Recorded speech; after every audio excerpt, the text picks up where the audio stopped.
Hey guys, CryptoDad here again, and today I'd like to present to you part 2 of my interview with Charles Guillemet, the CTO of Ledger. I'll put a link to part 1 down in the description if you haven't seen that one, where we talk about his background and the architecture of the Ledger devices and the OS of the Ledger devices.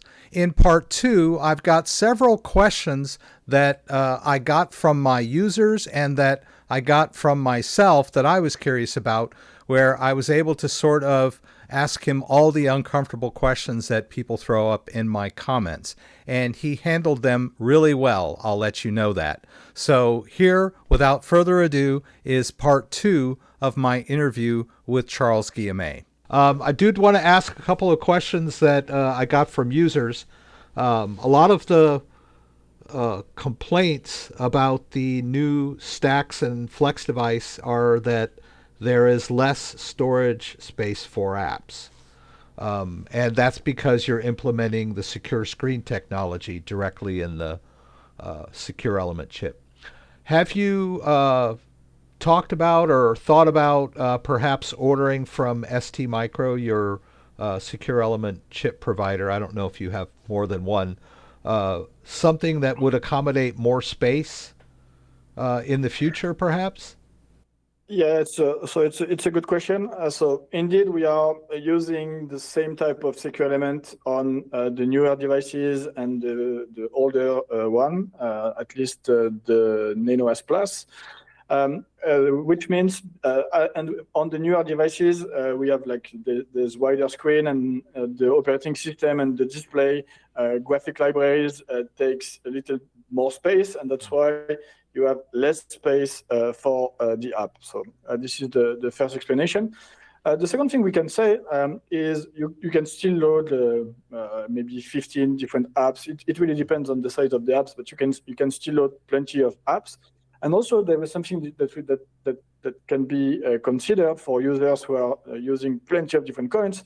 When you uninstall the Bitcoin application, you don't lose access to your coin. You can uninstall the Bitcoin app to save some space, install another one because you want to use like a Stellar, I don't know, and make a transaction and install back Bitcoin application. So this is something you can do. I understand that it's not that convenient, but you are not blocked. This is what I wanted to say. And secondly, so today, most secure elements don't have a lot of memory because most of the use cases are passport, banking cards, pay TV, and this kind of thing. And these applications don't really need a lot of memory. But this is changing. Now there are new use cases. Hardware wallet is one of them. And ST, Microelectronics, and other secure element providers, there are not many, but the secure element providers are working on creating secure element with a little more flash, but at the end that will never be like thousands of megabytes of flash. This is not something that will happen. But next generation of Ledger devices will embed more flash memory, and that will unlock probably those use cases for users that are managing hundreds of different blockchains. Yeah, and I think the number of your users that are power users that are using 7, 8, or more apps on their devices, a smaller segment than your target, really, which is the average user that's maybe managing maybe 4 or 5. Yep. Yeah. Okay, so I wanted to throw this one out there. A lot of people are worried about your ledger recovery service, and a few people in my comments on my videos, will say things like, if the government of France or law enforcement demands that Ledger provide the private key of someone that's using their recovery service, then they must do this, and so it's not a secure way to back up your private key. Is that true? So First of all, I need to say that this service is optional because sometimes I read a misconception, and if you don't pay for it, you'll see it stay inside your device, and that's it. The second thing I want to say is I read plenty of story every day of people that are losing access to their coins because they didn't have a good backup. So please have a good backup.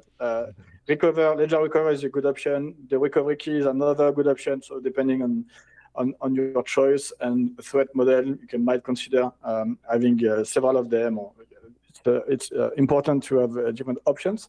And to your specific question, if there would be a subpoena that would request Ledger to give the seed of the user, technically it's not that simple because the seed is sharded into 3 different shards that are managed by 3 different companies. Ledger is one of them, but there are 2 others. And those different companies are located in different jurisdictions. So if you really want to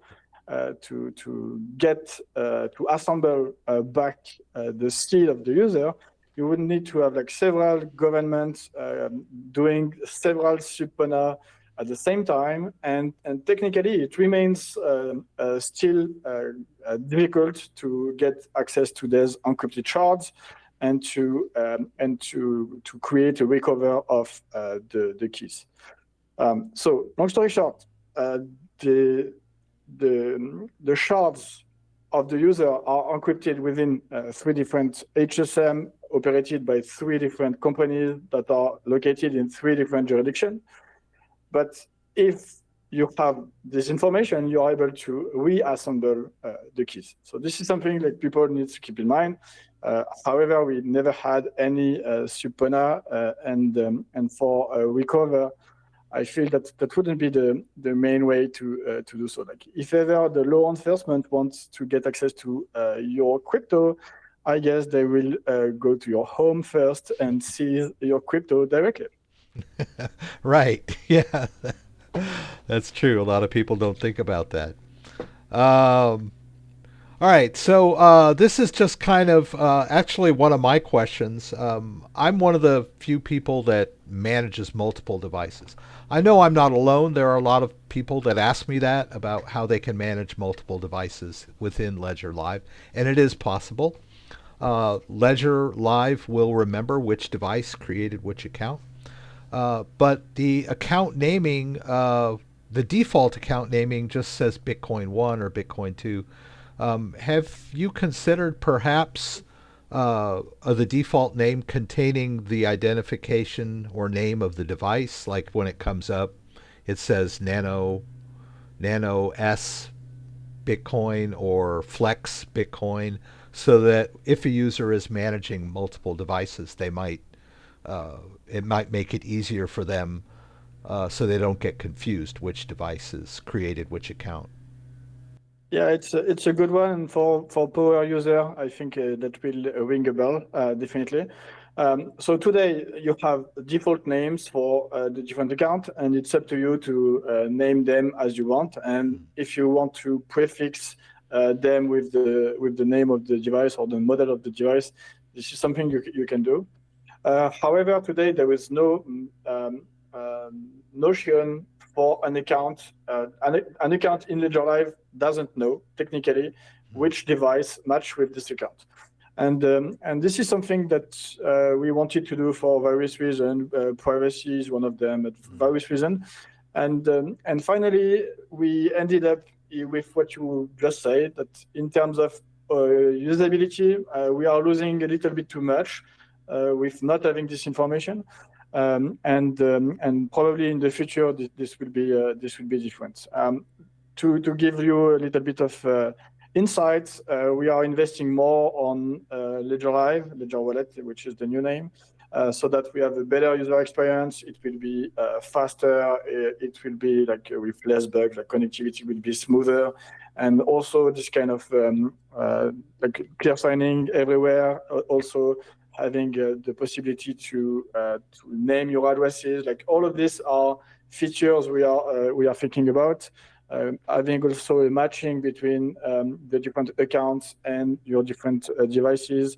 So all of this is under discussion and construction. And stay tuned. You will see like the next version of Ledger Live that will be like even more, even smoother, and your feedback are definitely heard.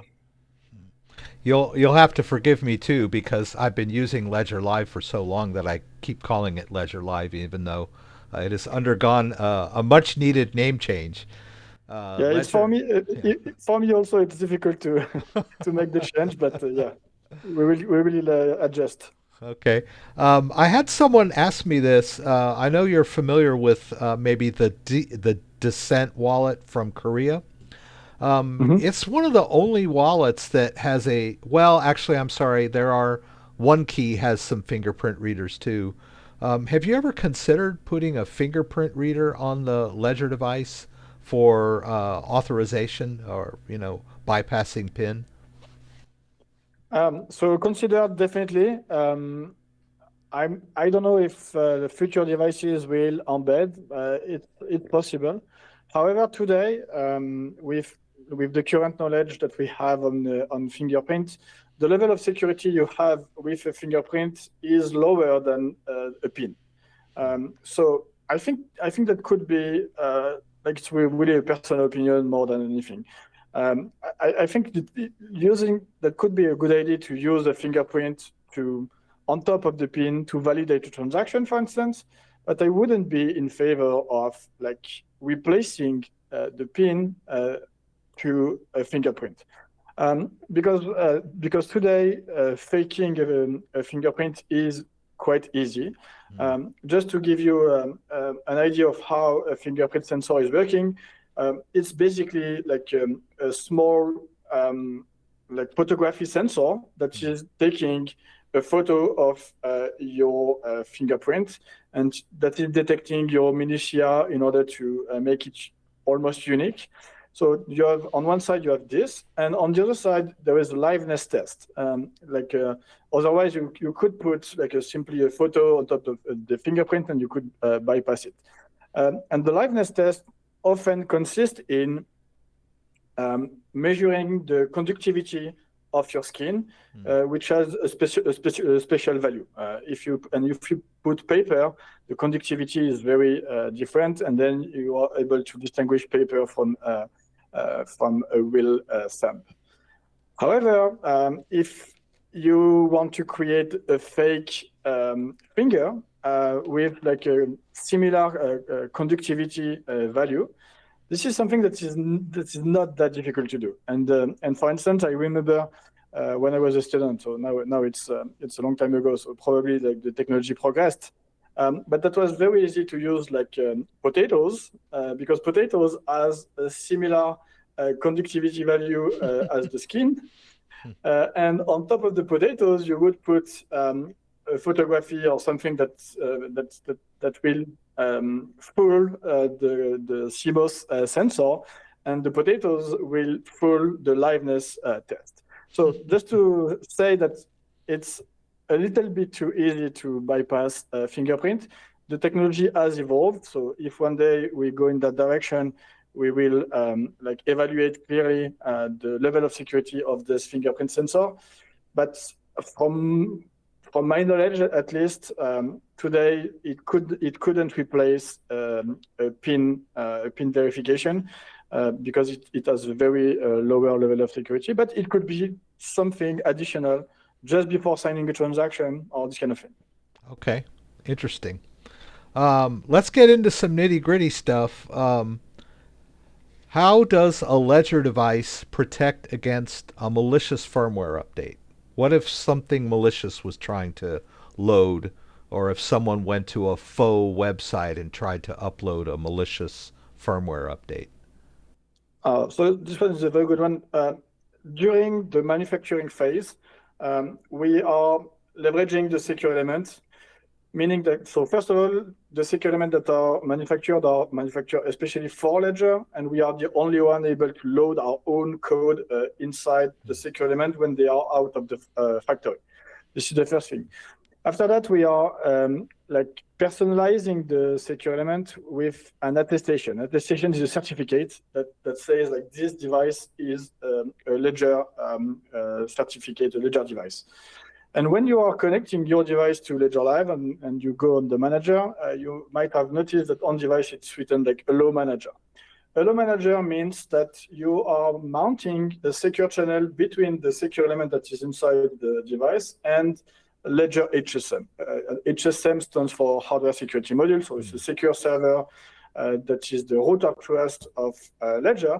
And then that means like there's two things are authenticating themselves like mutually, and they are providing the cryptographic proof that the Ledger device is discussing with the Ledger HSM, and Ledger HSM is discussing with Ledger device. So they are like completely certain that they are talking to genuine players.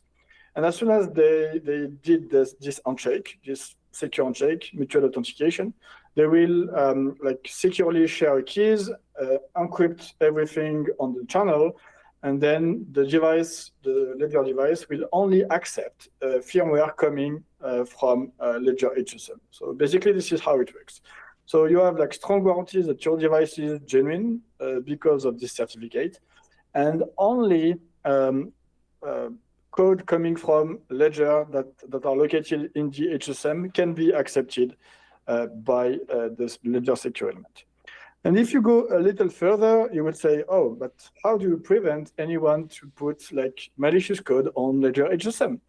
And in order to avoid this, what we do, we have like internal process that prevent this. So first of all, we have only a small group of people that can develop this kind of code, like operating system, application, this kind of thing. And as soon as the code is ready, then we have quorum of people, so group of people that are verifying the code, that there is no backdoor inside and this kind of thing. And we are co-signing this code, and then this code can be put on the HSM. The HSM will only accept code that has been signed by different parties inside Ledger. I won't reveal who is signing what for governance and security reason for them, but this is the kind of thing that we are doing. We are also doing external audit by third party. As soon as we are doing an operating system upgrade, there is a laboratory, an external laboratory that is analyzing the GIF inside the code, and that is issuing a small certificate that is displayed on the website that says the last version of Ledger operating system does not contain backdoor. We had a look, and you can trust us. And basically, this is the overall of the supply chain process for upgrading operating system and application. Thank you. I would like to talk a little more about potential tampering. As you mentioned earlier, I was taken to the Donjon demo, and one of the first steps that I saw was like a machine, a drill press that would take off the outer coating or insulation of a chip, and then a microscope to map out the circuits, and then fault testing and all that sort of thing. It seems that your biggest threat would be someone taking an already set up device and trying to crack the pin. And the device gets basically destroyed during that process.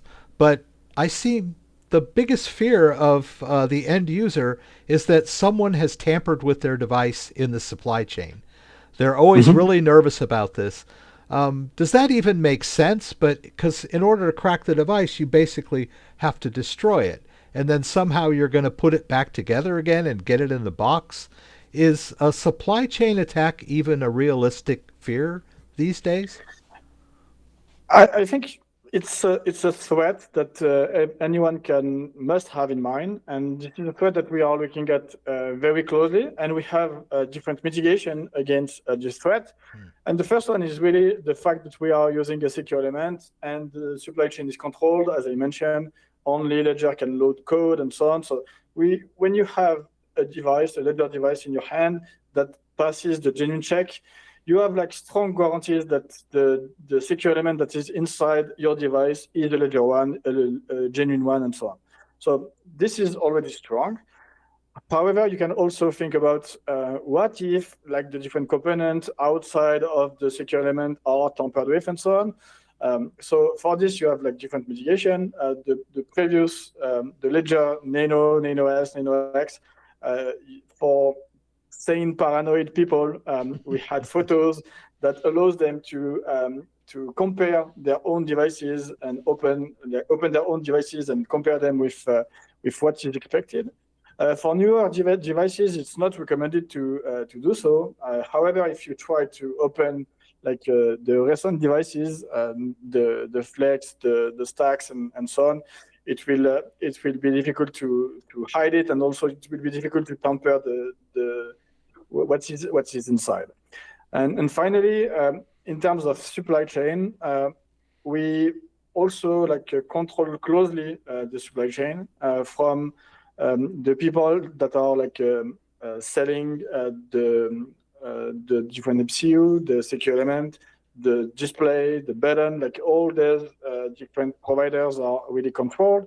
The manufacturing chain is also very controlled, meaning that there are only very few people that can access this manufacturing chain. And then we are also following the devices in terms of shipping up to the users. And finally, if you still have doubt and so on, and you don't want to, what we can recommend is buying Ledger devices in official reseller or Ledger website. This is a good advice. Yeah, I find it funny. I've been at this a long time that most people are worried about someone tampering with their device in the supply chain, and the biggest threat is really the end user revealing their seed phrase to a scammer. Of course. Yeah. Yeah. So they should really be worried more about that. Well, I hope you enjoyed part 2 of the interview. There is a part 3. I talked with Charles for about an hour, so I split it up into digestible chunks. Part 3 is where Charles compares the architecture of Ledger to the Trezor devices and talks about the features of the new Trezor Safe 7. I had a lot of questions about that device since it just came out, and I wanted to hear Charles's take on some of the innovative features in the Trezor Safe 7. So stay tuned for that. If you have any follow-up questions concerning this interview, please throw them up in the comments and I'll do my best to get them answered.